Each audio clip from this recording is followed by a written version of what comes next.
All right, welcome. Today, we're not just going to talk about debt, we are going on the attack. This is your tactical battle plan for finally achieving financial freedom.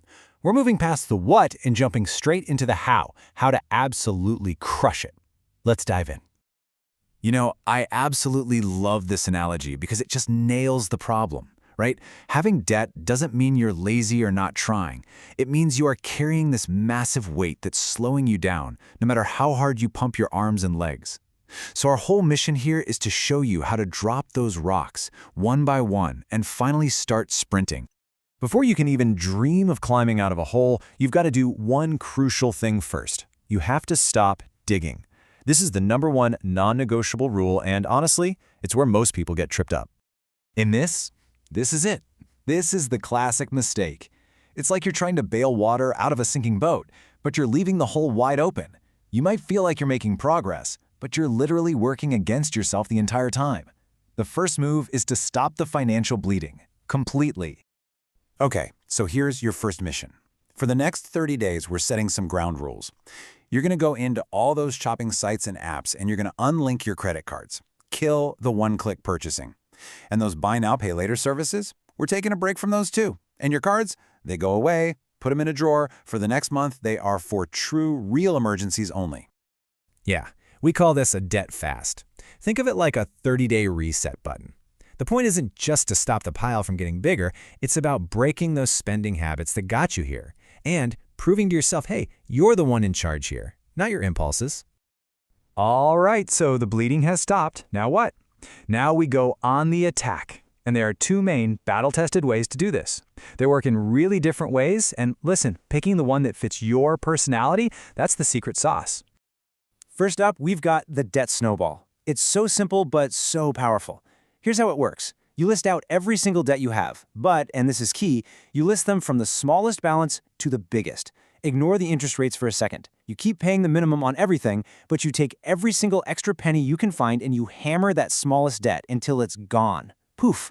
Then you take all that money you were paying on it and roll it right onto the next smallest debt. So you might be thinking, why does this work so well? I mean, mathematically, it's not the best way, right? Well, that's the point. It's not about math. It's all about behavior. When you wipe out that first small debt, you get this huge psychological win. It feels amazing. And that feeling, that little dopamine hit of victory, it builds momentum and keeps you fired up to tackle the next one. Okay, strategy number 2, the debt avalanche. Now this one is for all you spreadsheet lovers out there, the pure strategists. With the avalanche, you forget about the balance. Instead, you list your debts from the absolute highest interest rate down to the lowest. You pay minimums on all of them, but all your extra cash goes straight at that monster interest rate debt first. The why behind this one is simple. It's pure math. That 22% interest credit card is eating you alive, right? It's costing you the most money every single month. By attacking that one first, you are, on paper, taking the fastest and cheapest path to being debt-free, period.